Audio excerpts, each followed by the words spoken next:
Hoy vamos a continuar con nuestra serie en el Evangelio de Marcos. Estamos en el capítulo 1 y hoy vamos a estar estudiando dos versículos, versículo 14 y versículo 15. Antes de ello, pues bienvenidos mis amados hermanos, bienvenidos los que nos visitan. Nos da mucho gusto que estén aquí en este lugar y esperamos de que usted pueda ser bendecido a través de este servicio y todo lo que se desarrolle, ¿verdad? Nos da mucho gusto ver a cada uno de ustedes que ha llegado. Es una alegría porque no hay nada mejor que esa comunión de hermanos, de poder vernos, de poder juntos adorar al Señor, de poder juntos escuchar su palabra, de juntos poder alabarle como lo hemos hecho hace un momento. ¿Y estamos listos, mis hermanos?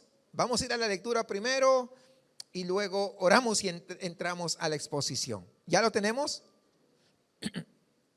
Muy bien, hermanos, continuamos entonces con esta serie de Marcos, capítulo 1, versículo 14, y el tema para el día de hoy es el tiempo apropiado. Marcos capítulo 1 versículo 14 al 15. Después que Juan fue encarcelado, Jesús vino a Galilea predicando el evangelio del reino de Dios, diciendo: el tiempo se ha cumplido y el reino de Dios se ha acercado. Arrepentíos y creed en el evangelio. El tiempo se ha cumplido y el reino de Dios se ha acercado. Arrepentíos y creed en el evangelio. Incline sus rostros y oremos al Señor.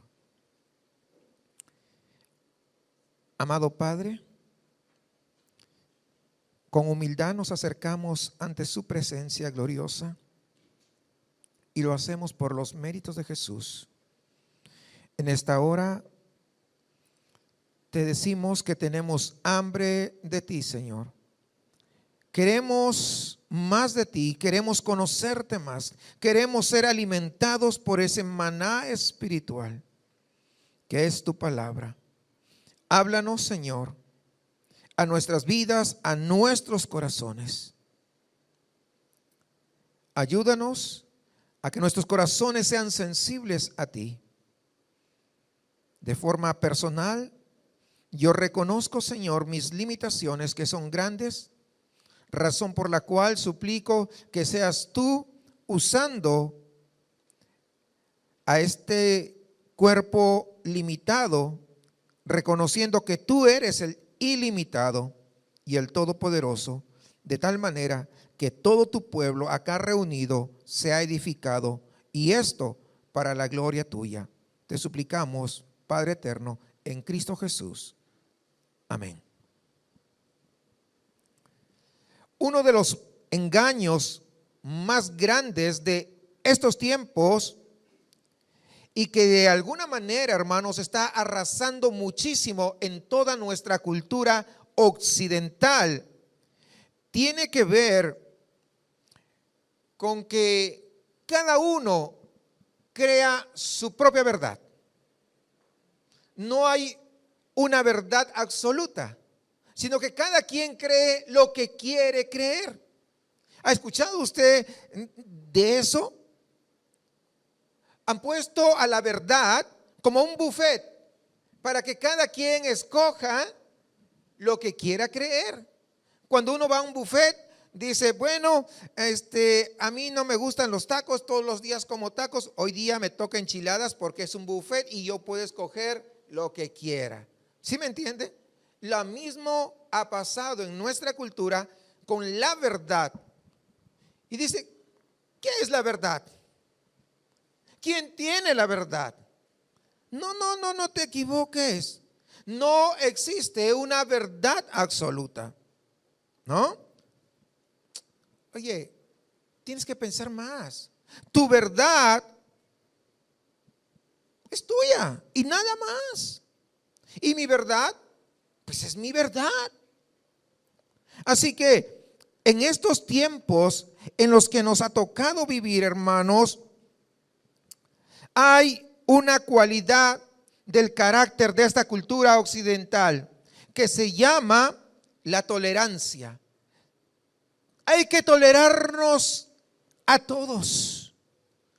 Ahora, yo quiero decirles esto.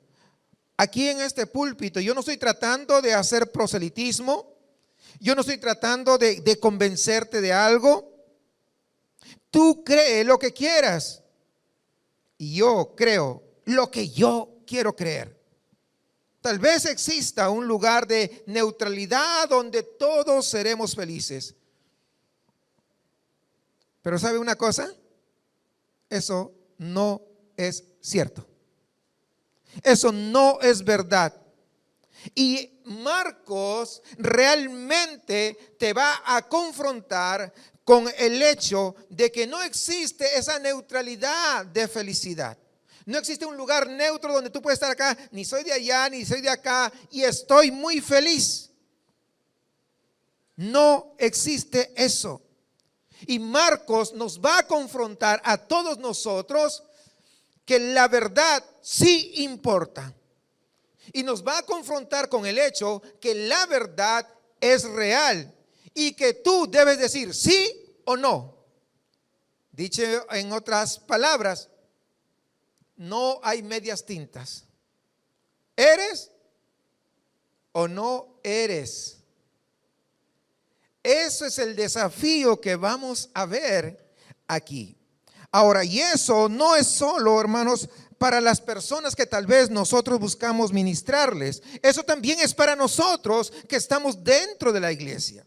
Aquí y ahora mismo en este lugar estás viviendo como si realmente creyeras que Jesús es el Rey. Y ya no estás buscando en estos momentos tu propio reino. Ya no estás buscando tu camino. No estás buscando tu propia voluntad. Ya en estos momentos no es mi felicidad, mi meta más alta que tengo. Ya no es mi dinero, ya no es mi familia, no es mi coche, no es mi casa. En resumen, si Jesús es el Rey de verdad, entonces yo no soy lo importante. Él es el importante. Fíjate bien, no puedes evitar, y quiero ser bastante claro y enfático, tú no puedes evitar sentir la confrontación que te llega cuando tú empiezas a exponerte al mensaje de Marcos. Fíjate cómo comienza la declaración de Marcos, y eso ya lo hemos visto desde el versículo 1, capítulo 1, versículo 1, cómo empieza la declaración de Marcos sobre Jesús de Nazaret. Aquel niño que nació ahí en Nazaret, que creció y se hizo hombre, ese es el Mesías, es el Hijo de Dios. Y eso, hermanos, en esos tiempos y el día de hoy sigue siendo un escándalo. ¡Qué radical! Ahora bien, o lo es o no lo es. No hay más. Jesús es el Mesías o no es el Mesías. Tienes que decidirte. Marcos está exponiendo de tal manera que nada quede a la ambigüedad. No hay los grises, los medios claros. ¿Es blanco o negro?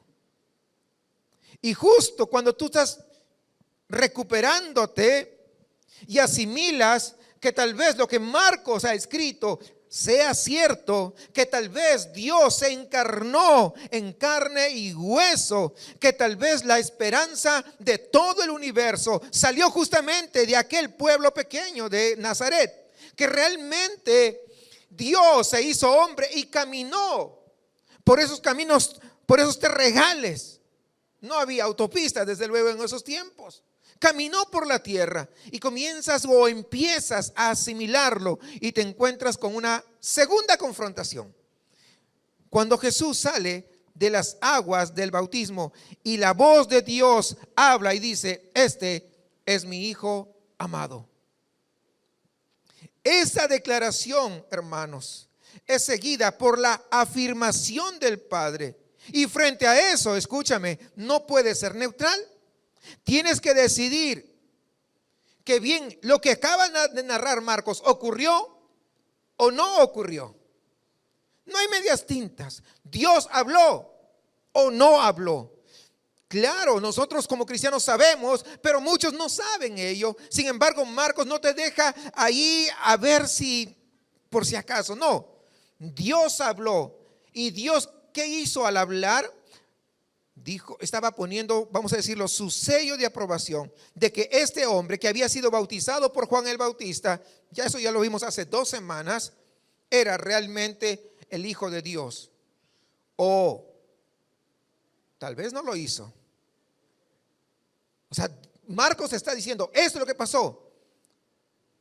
Pero no estoy de acuerdo, ¿no lo hizo entonces? Demuéstralo. No podemos quedarnos a medias.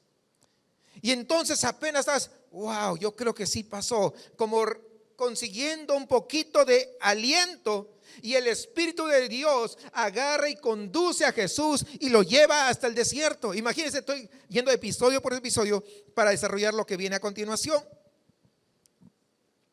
Y lo que ha sido declarado y afirmado ahora en ese momento, ¿saben? Queda claro que este es el segundo Adán, caminando ahora donde el primer Adán fracasó, ahora enfrentando a la tentación, enfrentando Jesús a la prueba, tomando sobre sus hombros, como lo exponíamos la semana pasada, toda gama de pecado, todo tipo de tentación, como un acto de sustitución de por vida. ¿Para qué? Para que Jesús sea el Cordero de Dios sin pecado, sin mancha, que iba a ir a la cruz. Y está tomando la pena de tu pecado y de mi pecado sobre sus hombros. Y es a través de él que nosotros encontramos justificación, aceptación, perdón, libertad y además esperanza eterna. Ahora bien, tú no puedes enfrentarte a todo lo que estoy diciendo y decir, bueno, tal vez está bien, si tú quieres creer eso, pues cree, está bien. Si eso te hace sentir bien, tú síguele allí. No puede hacer eso. La religión te puede ayudar a sentirte bien. Si eso es lo que tú necesitas, pues créelo, no pasa nada.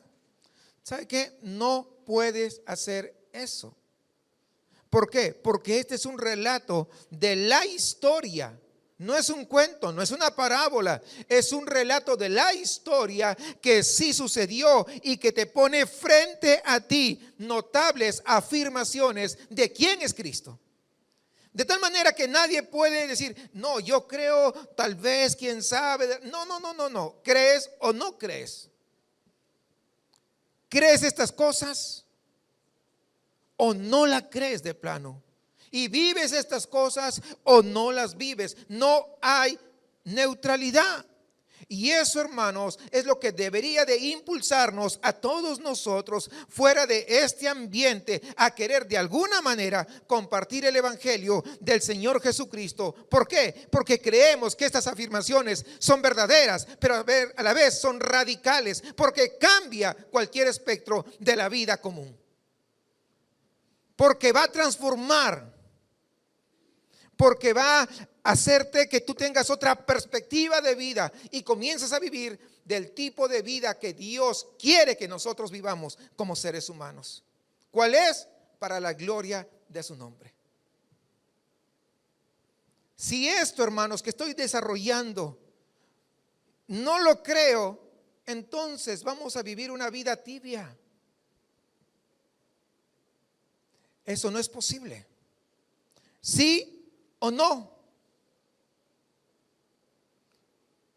Marcos nos está narrando parte histórica. Y lo que es histórico, nadie lo puede refutar. Es como si alguien dijera acá en México, Pues que no ocurrió la batalla de Puebla. Es algo histórico. ¿Sí me explico? Es como si alguien dijera, no, México siempre ha sido del mismo tamaño, cuando todos sabemos que Texas, por ejemplo, pertenecía a México. ¿Sí o no? La historia, lo histórico, nadie lo puede borrar, nadie lo puede tachar. ¿Sí me entiende? Eso es lo que está haciendo Marcos, desarrollando la historia de lo que pasó con Jesús. Y es la razón por la que nadie puede decir, no, tal vez, quién sabe, ¿lo crees o no lo crees? Si tú eres un cristiano, ¿lo crees o no? Por supuesto que sí. Por supuesto que sí. Ahora bien, quiero volver a leer versículos 14 y 15 de este capítulo 1 de Marcos. Fíjense bien. Después que Juan fue encarcelado, Jesús vino a Galilea predicando el evangelio del reino de Dios, diciendo, el tiempo se ha cumplido y el reino de Dios se ha acercado. Arrepentíos y creed en el evangelio. Fíjese bien esto. Marcos registra que Jesús esperó hasta que arrestaran al profeta Juan, a Juan el Bautista. No antes, sino después que lo arrestaron. Aquel que fue levantado para preparar el camino, para anunciar la llegada del Mesías.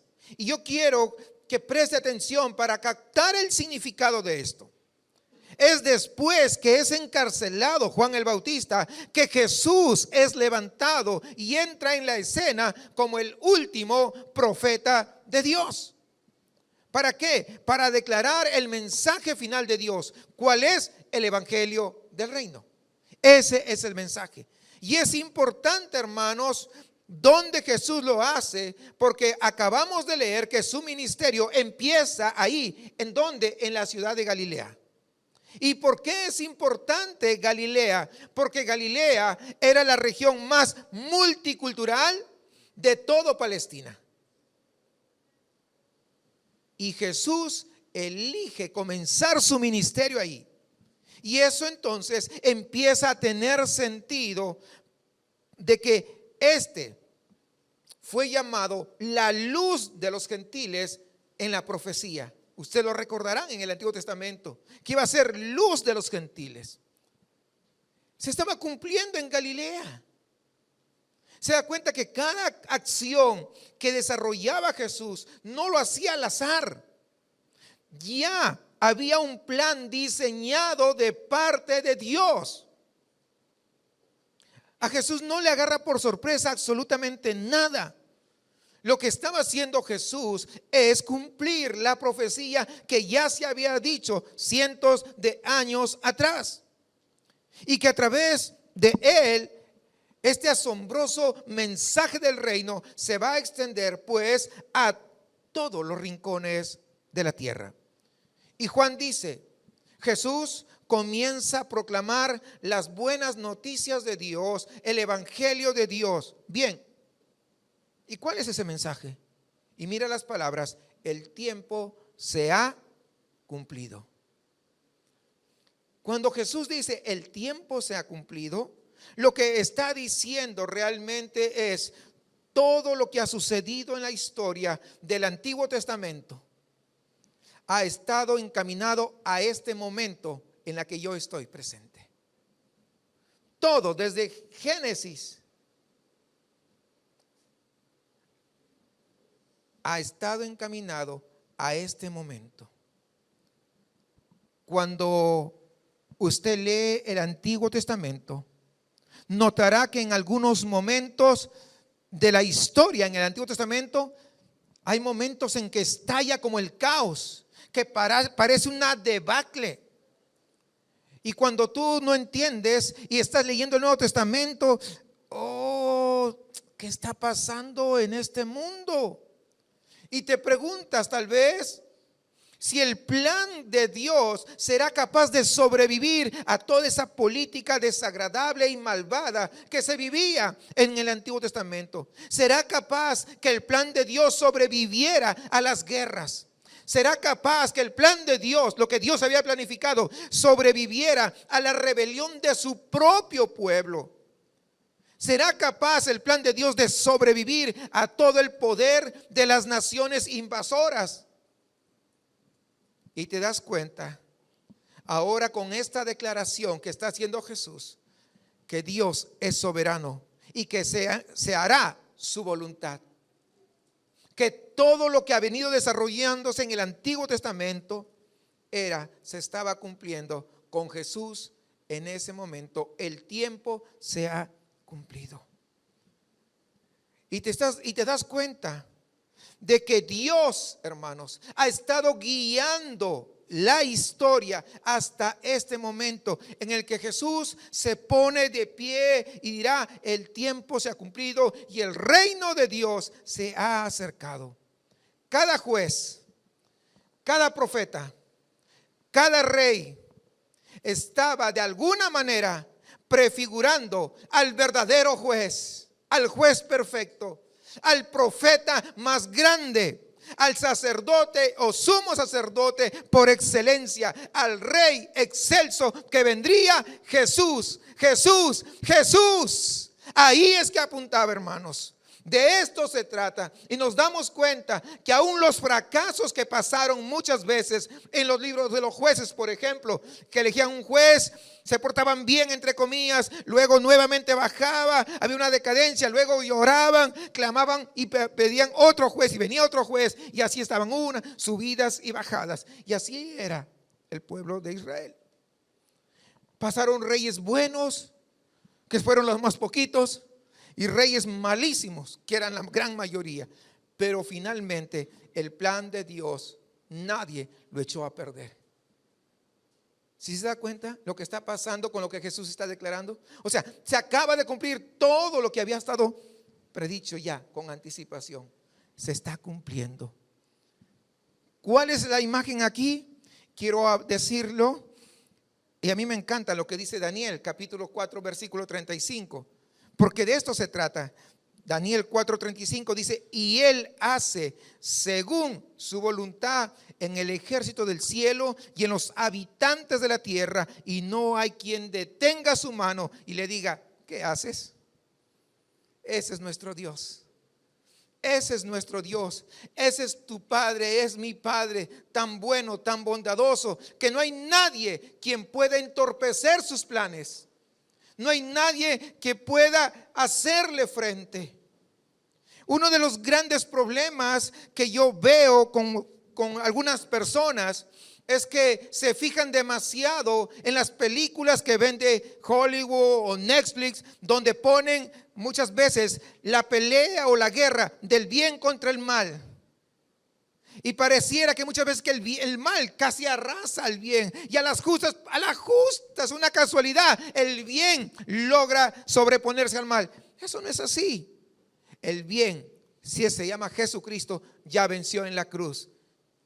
No hay nadie que lo pueda enfrentar. No hay nadie que siquiera le pueda oponer, aunque sea resistir un poquito. No es posible.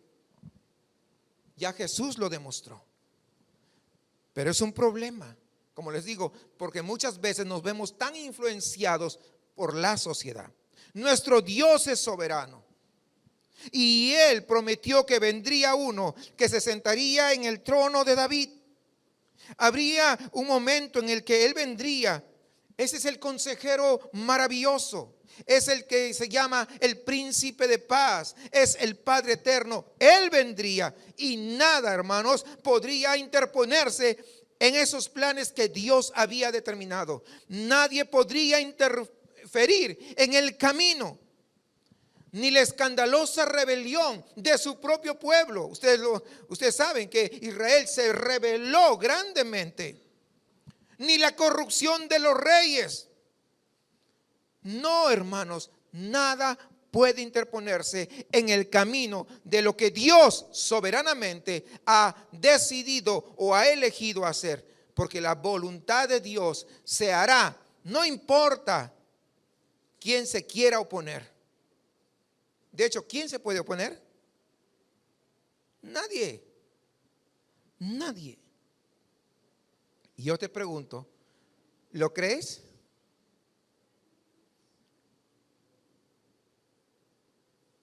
Y la segunda pregunta es, ¿vives, actúas y respondes como si realmente creyeras que Dios es soberano? ¿Crees en su tiempo? ¿O tú tratas de luchar con el tiempo de Dios? ¿O será que tú te estás preguntando si Él está en el trabajo que tú estás haciendo? Porque estás dudando. Muchas veces te preguntas si de verdad Dios está escuchando tus oraciones. Te preguntas si Él conoce el momento adecuado para entregarte una promesa en particular.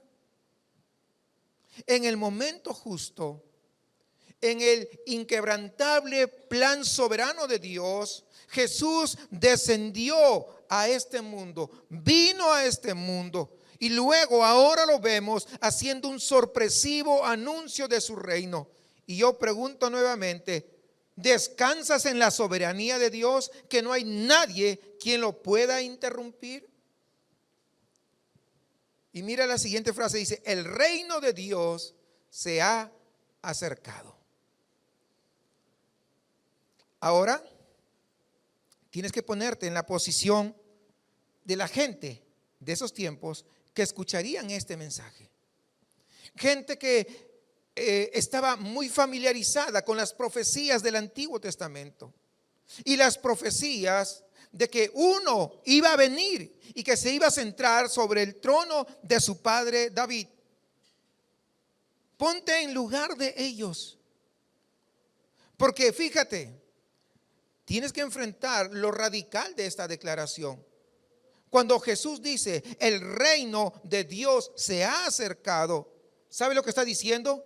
Les está diciendo a todos los judíos, yo soy el rey del cual se habló. Y el reino de Dios está aquí, porque yo estoy aquí y yo traigo ese reino conmigo. Ahora, para los judíos, quiero que entiendas, eso era una blasfemia terrible. Eso era una blasfemia terrible. O esta declaración de Jesús de Nazaret, que el reino de Dios está aquí en su persona y su presencia y su obra. O bien es la esperanza del universo. ¿Se dan cuenta que no se pueden quedar neutros? Estoy hablando de la gente de esos tiempos. O bien lo aceptaban, o bien no.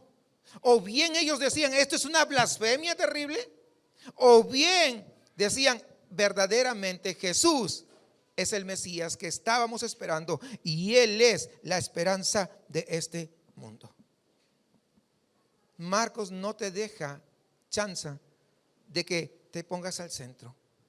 ¿Sí o no? ¿Lo aceptas o no lo aceptas? Ahora piensa en esto. El despliegue del reino de Dios, ¿realmente tienes estas etapas muy claras?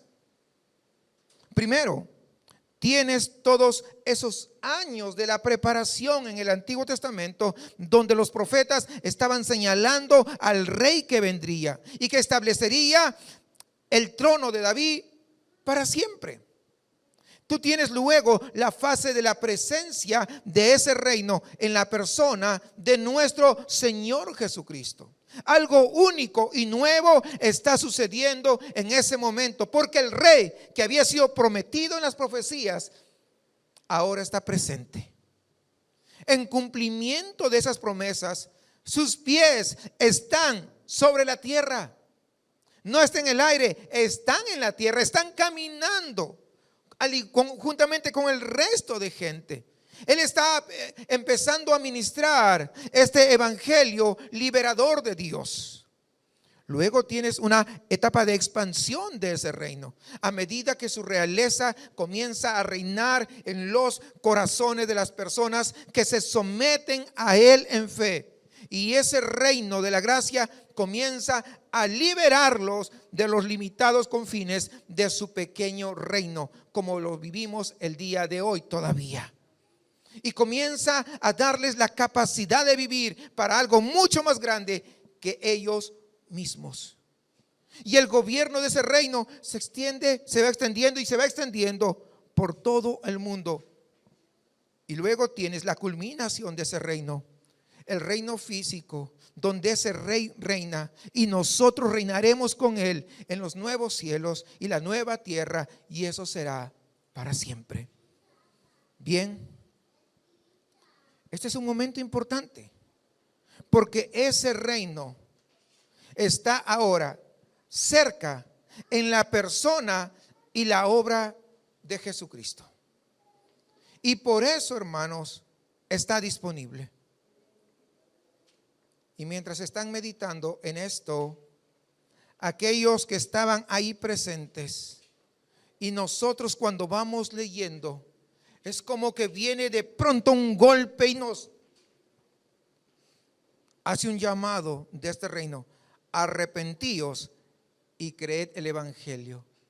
¿Recuerdan cuando empezamos esta serie? Le dije que Marcos es muy dinámico. Viene una cosa y luego viene otra y luego inmediatamente. Y es lo que ahorita está pasando. Nos dice algo y luego viene otra cosa y luego viene otra y luego viene otra. Y es lo que está sucediendo. Escucha lo que voy a decir. Escucha con atención. No puedes abrazar la realeza de Cristo sin abrazar cómo te define esa realeza. Te lo vuelvo a repetir. No puedes abrazar la realeza de Cristo sin abrazar cómo te define esa realeza. No puedes abrazar su identidad sin abrazar humildemente cómo eso define tu identidad. Y por eso no existe tal cosa como fe sin arrepentimiento. No existe la fe sin la confesión humilde de una profunda necesidad personal que nosotros podemos y que tenemos. Debemos tener mucho cuidado de no definir la fe solamente como una especie de consentimiento intelectual a un sistema de doctrinas. Eso no es fe bíblica, les digo. No. Eso es una parte de la fe, pero no es una fe bíblica. La fe bíblica, hermanos, no solamente abarca tu mente y tu disposición a decir: quiero entregar y voy a entregar todos mis pensamientos de mi corazón para creer realmente que estas afirmaciones son verdaderas. No. Sino más bien, o también vamos a añadirle, dice, aparte de ello, me lamentaré humildemente de cómo esas cosas me definen.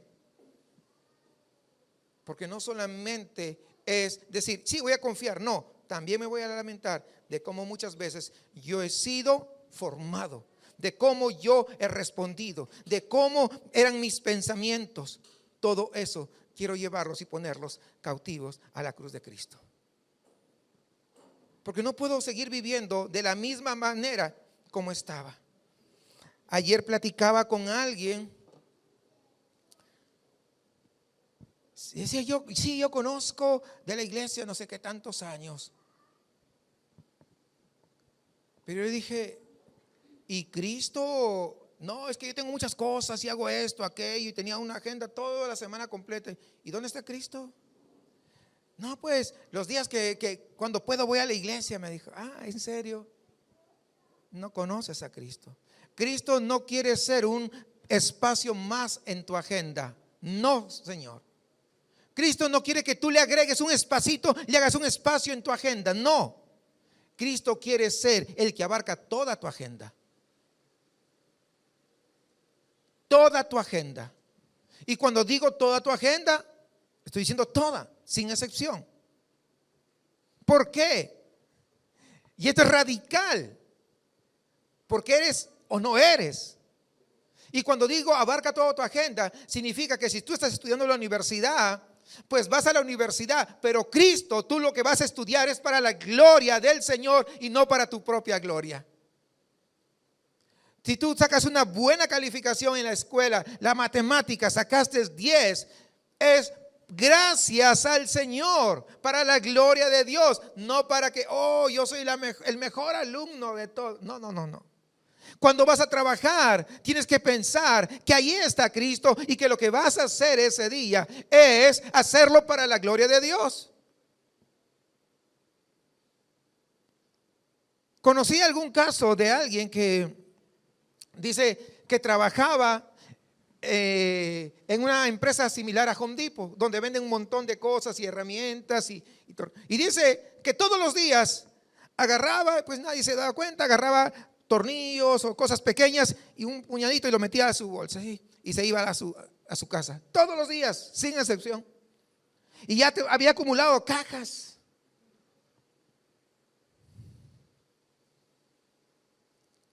Cuando conoció el Evangelio, cuando se arrepintió verdaderamente, no dijo solamente voy a poner mi fe en Jesucristo. No, no, mis acciones se tienen que reconfigurar todo esto. ¿Y saben qué hizo? ¿Qué creen?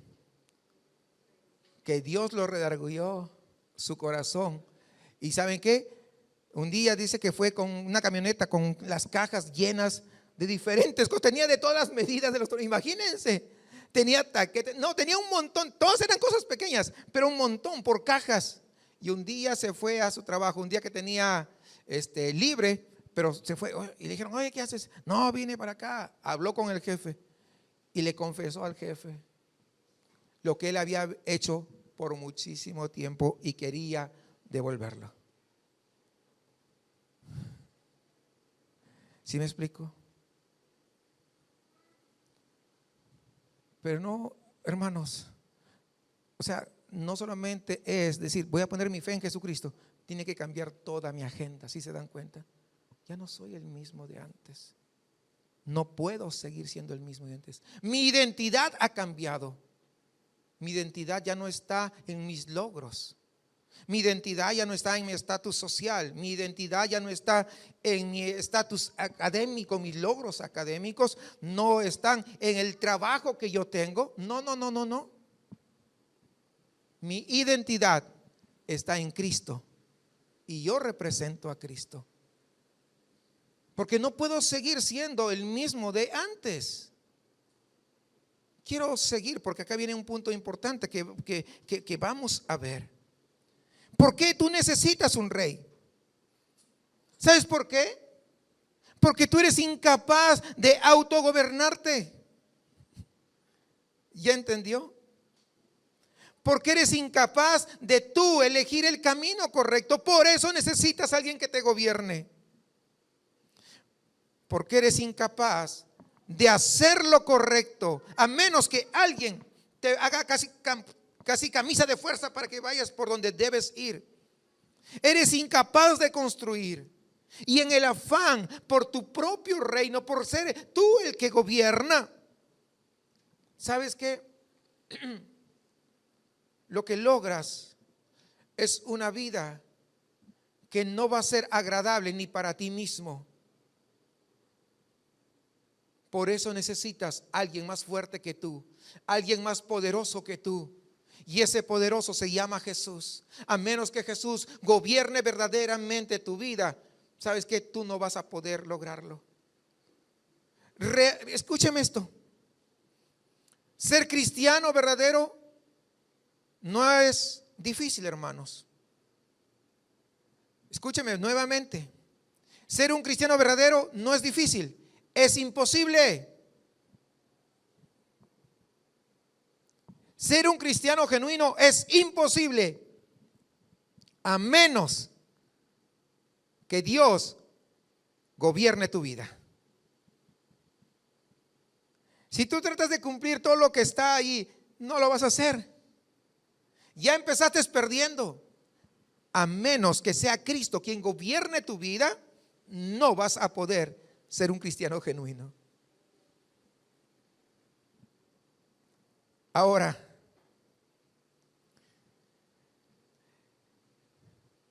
tú no puedes agradar a Dios ni remotamente. ¿Sabes por qué no puedes agradar a Dios ni remotamente? Porque en tu pecado lo que en realidad quieres es la posición de Dios. Es que tú quieres ocupar la posición de Dios. Esto no es nuevo. ¿Recuerdas en Génesis 3 cuando fue la caída? Cuando la serpiente, ¿no? Satanás, se le aparece a Eva. Y si hubiera sido mexicano le hubiera dicho: oye, Eva, qué mala onda con Dios. ¿Cómo es que te prohibió comer todas las frutas? ¿Sabes qué? Dios es mala onda porque Él sabe que si el día que tú comes de esa fruta vas a ser igualita que Él. ¿Y qué? Comenzaron los ojos a abrir. Pues quiero ser igual que Dios. ¿Qué quiso? Quiso tomar la posición de Dios. ¿Sí se da cuenta? El día de hoy es diferente. No lo es. No lo es. Por eso es que necesitamos a alguien más fuerte que nosotros mismos para que nos gobierne. Necesitamos un rey. ¿Cuántos van entendiendo eso? Ese rey es Jesús. Ese rey es Jesús. Porque de lo contrario, hablando en buen mexicano, la vamos a regar. La vamos a regar. ¿Cuántas veces? Una y otra y otra y otra y seguimos, ¿sí me entiende? Por toda la eternidad. Es imposible. Entonces, ya comprendimos que necesitamos un rey. Entonces lo que anhelamos, queremos ser el rey, pero no voy a hacer eso. Quiero demostrarles con otros ejemplos cómo ahora, en la actualidad, cómo es que queremos ser el rey. ¿Por qué el esposo se impacienta con su esposa y se pone ahí medio nervioso y medio tenso cada vez que ella se interpone en el camino de algo que él quiere? ¿Por qué se pone? ¿Por qué pasa? Y sucede viceversa, ¿no? Pero ¿por qué sucede? ¿Por qué? Porque él quiere ser el rey. ¿Sí entiende la idea? Por esa razón. Sabes que si usted es honesto en esta mañana, la mayor parte de tu coraje no tiene que ver nada con el reino de Dios en absoluto. Lo único que queremos, ¿saben qué cosa es? Controlar. Es lo que nos gusta. Nuestra ira, ¿con qué cree que tiene que ver? ¿Con qué? Ya están riéndose por aquí, por allá. Con nuestro reino, ¿se da cuenta? Nuestro reino, alguien lo está echando a perder y nos sale el coraje. Alguien está arruinando nuestro reinado. No quiero que nadie esté en desacuerdo con mis opiniones personales. No quiero que tú te metas en mi agenda, déjamela así. No quiero que nadie me diga lo que yo tengo que hacer. No, yo tengo el derecho de equivocarme. ¿Quién cree que dice eso? Alguien que está viendo en peligro su reino, ¿sí se da cuenta? No, yo quiero establecer mi propia moral. Yo voy a decidir lo que es bueno y lo que es malo. Quiero creer lo que a mí me parezca divertido creer. Quiero hacer lo que me plazca. Todo esto tiene que ver ¿con qué? Con que yo quiero ser ¿quién? El rey. Yo quiero ser el rey. Y lo que hace, hermanos, la realeza de Cristo, ¿saben qué hace? Es rescatarme de mí mismo. No me va a dejar que yo sea el rey. ¿Por qué? Porque yo la voy a regar una y otra y otra y otra y otra y otra vez. El rey vino. Y escucha, ¿para qué vino el rey? Hablo de Cristo. ¿Sabes para qué vino? Para destruir tu reino. ¿Alguien dice amén? Aunque no esté de acuerdo, para eso vino. Nos vino a salvar de nosotros mismos. ¿Sí comprende la idea? Eso es el punto, porque tú mientras vivas leal a tu propio reino, no podrás vivir en la fe al verdadero rey. A mí, honestamente, me gustaría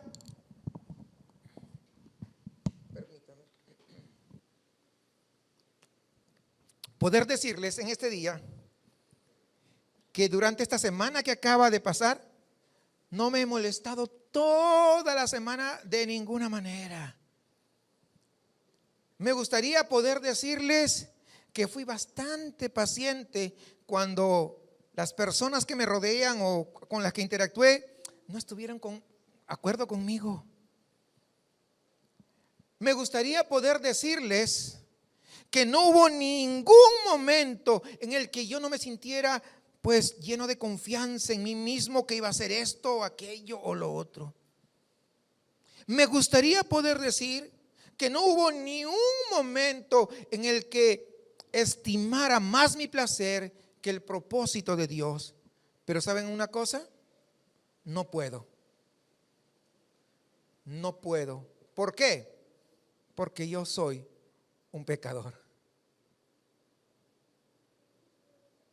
¿Sí captan la idea? No lo estoy diciendo por decir, estoy hablando en serio, hermanos. Escucha la realeza de Cristo, como describe y define absolutamente las luchas de nuestro corazón.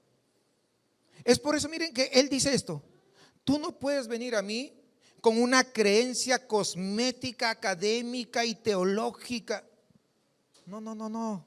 Tú no puedes acercarte a mí disfrazándote de esa manera. Tú vienes a mí llorando, porque la fe llora, y eso es lo que hace la fe: llora en arrepentimiento. Llora porque no puede lograr cumplir ni el más mínimo estándar de lo que Dios ha puesto.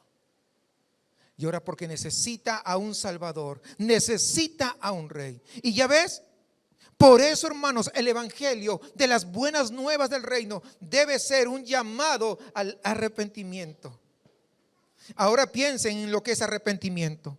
El arrepentimiento es un cambio definitivo en mi corazón.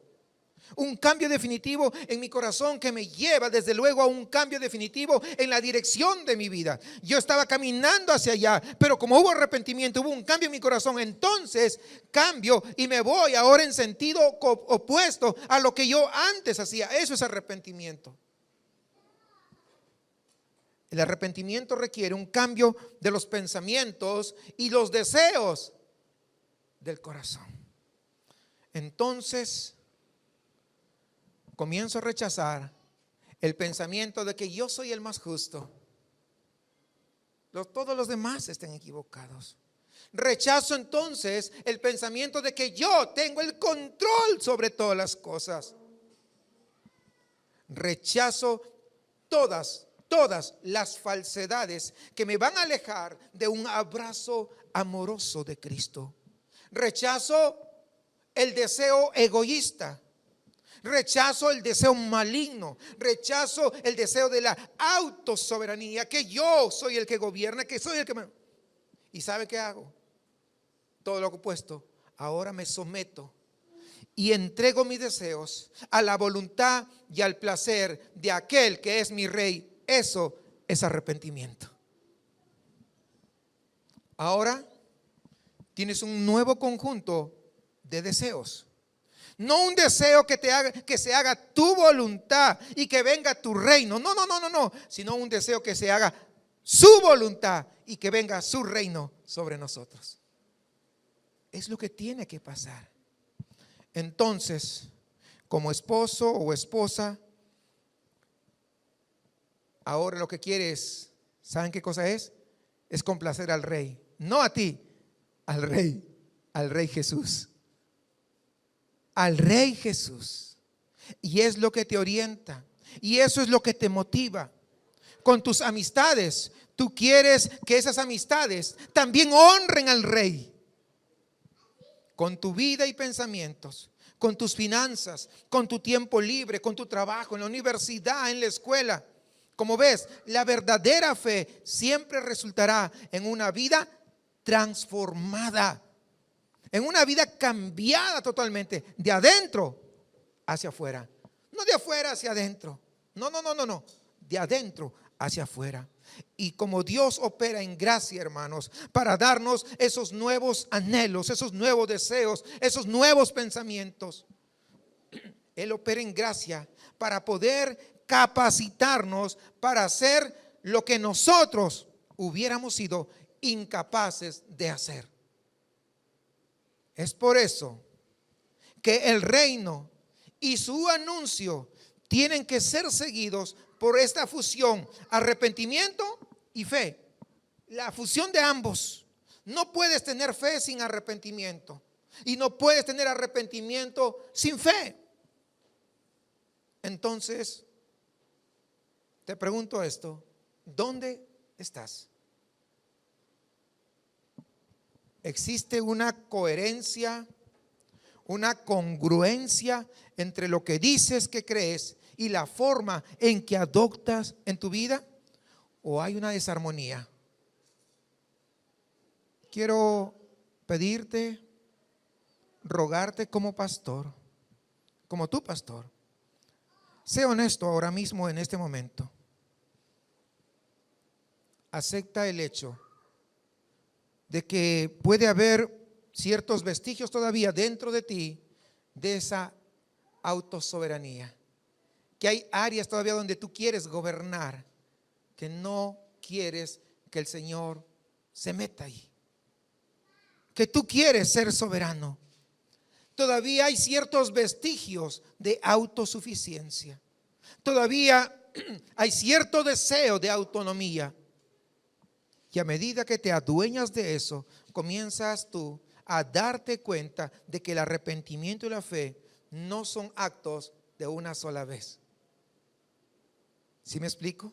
Sino que son estilos de vida en los que creo una y otra vez, porque nosotros estamos siendo perfeccionados, recuerde. El día que ya estamos perfectos es cuando estemos glorificados, ahora no. Entonces, con esos vestigios tengo que nuevamente correr a la cruz, arrepentirme. Luego sigo avanzando y luego veo que emerge algo más, otro vestigio. Voy y me arrepiento. Voy y me arrepiento en fe en Jesucristo. Y voy y me arrepiento una y otra vez. La fe en Jesucristo, el arrepentimiento no es una sola vez. La vida del verdadero cristiano es una vida de arrepentimiento constante. Tal vez ya no pecas el día de hoy como pecabas hace un año, pero todavía hay ciertos vestigios de esa autosoberanía, de ese orgullo, esos vestigios de todavía querer ser el rey. Entonces, ¿qué hacemos?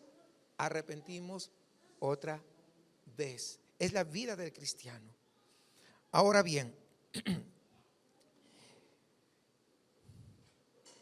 ¿qué sucede? Me hace recordar lo que estoy narrándoles, lo que se narra aquí en el Evangelio de Marcos, más adelante en el capítulo 9, cuando aquel padre del muchacho que dijo: creo, ayuda mi incredulidad. No sé si recuerdan ustedes. Eso está en el 9:24, luego lo lee en su casa. Lo que estoy diciendo, lo que acabo de narrar, es que una y otra vez regresamos y vamos a decir: creo, ayuda a mi incredulidad. Mi fe no es perfecta, puede que no tenga ni fe suficiente. Si mi fe no es suficiente, ayúdame a tenerla, es lo que tenemos que decir una y otra vez. Creo, ayuda a mi incredulidad. Y me arrepiento, pero ¿saben cómo? Dando gracias a Dios por su gracia, por su perdón, por su poder, y me arrepiento de nuevo. Eso significa una cosa, ¿saben qué? Que ninguno de nosotros ha llegado al final de la carrera. Todos estamos en la carrera, todos vamos caminando. Ninguno ha llevado, ninguno ha culminado. Por lo tanto, si ninguno ha llegado a la carrera, no hay nadie aquí en este mundo que pueda estar señalando: oh, yo soy más espiritual que él, o mira, yo soy mejor que este, yo oro más que los demás, yo leo más. No, nadie. porque todos estamos en proceso. Y aunque hayamos avanzado donde estamos, sabemos que todavía queda un gran camino por recorrer. Es por eso, hermanos, que esta iglesia, Jesucristo es mi refugio, es una comunidad de compasión. Somos una comunidad y familia de aceptación, no de autojustificación, tampoco de condena.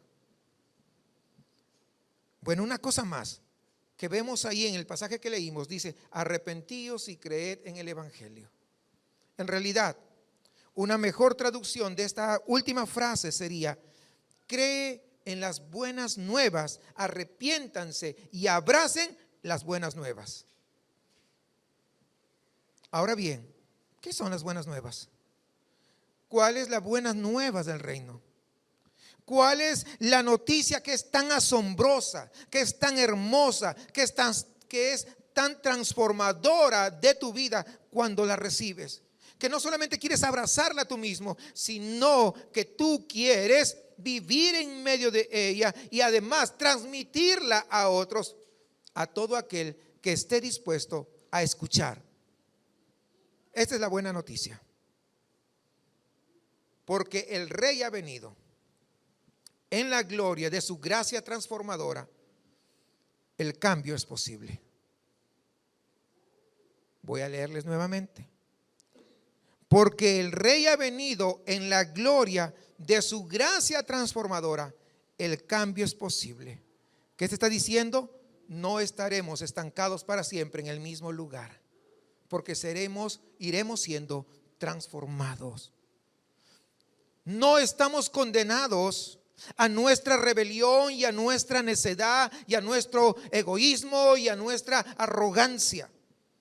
Hermanos, podemos mirar la noche más oscura del pecado con esperanza. ¿Y sabe por qué? Porque nuestro Rey trae consigo las buenas noticias. Y esa buena noticia es una transformación radical, personal, del corazón y de la vida. ¿Qué es el evangelio del reino? ¿Cuál es esa promesa resplandeciente del nuevo pacto? ¿Acaso no es un corazón nuevo? Y para que no te rindas cuando tu matrimonio no es lo que Dios quiere que sea, no empieces tú a pensar en tu plan de salida. Lo que tienes que hacer es abrazar al Rey y creer que el cambio es posible, porque las buenas nuevas los ha dado el Señor Jesús. No te das por vencido con tus hijos cuando llegan a la adolescencia. Y no eres escéptico porque crees que la piedad vivirá en sus vidas, porque crees en el poder transformador del Rey que ha venido a este mundo. Esa es la razón. Estás en la universidad de repente y no temes a ese profesor por la dureza de esos argumentos filosóficos. ¿Por qué? Porque tú crees que el viento del Espíritu podría soplar sobre esa vida de ese hombre, de ese maestro, y él pudiera abrazar a Cristo Jesús también. ¿Sí se dan cuenta? Y no sabes cuándo eso va a suceder, pero no te rindes y tú le hablas con la verdad. No te rindes ante la adicción. No te rindes ante el pecado sexual. No te rindes ante la ira de toda la vida. No te rindas, hermano, porque es posible el cambio, la transformación en Jesús. Esas son las buenas noticias. No te rindas. No te rindas, porque el Rey ha venido, y la buena noticia es que trajo consigo una esperanza radical de cambio. Y este Rey nunca te llamará a arrepentirte si ese cambio de arrepentimiento no fuera posible por su gracia, porque Él sabe que por tus fuerzas no es posible que tú cambies, a menos que Él intercepte tu vida y Él produzca el cambio de lo más profundo de tu corazón. Es radical. Y ahora ya estoy casi finalizando. ¿Crees en las buenas nuevas del evangelio? Yo no me refiero a que tú puedes escribir un ensayo sobre las buenas nuevas. No me refiero a que tú puedas decir, sí, las buenas nuevas son esto, aquello y lo otro. No. Eso es algo bueno, pero eso no es suficiente. ¿Estás viviendo en las buenas nuevas del evangelio del reino? Ahora te diré que lo que eso hará por ti, y luego ya termino. Y esto creo que será un tema por siempre de mi exposición, de mi predicación. ¿Sabe lo que va a hacer? Va a producir en tu corazón dos cosas: una armonía de tristeza y celebración. Escúchame bien. Dos cosas va a producir: tristeza y celebración. Tristeza por la continua evidencia de tu deseo de ser tu propio rey. Pero celebración, ¿sabes por qué? Porque hay un rey más grande que ha venido y Él está en proceso de rescatarte. Y habrá un día, hermano, habrá un día en el que de ninguna manera ni forma desearás tu posición y reinarás con Él para siempre. Eso son buenas noticias. Arrepiéntete y cree en las buenas noticias de Jesucristo, porque hay esperanza. Hay esperanza. Él no quiere dejarnos como estamos, Él quiere transformarnos. Y el que comienza la buena obra la va a perfeccionar hasta que Cristo venga.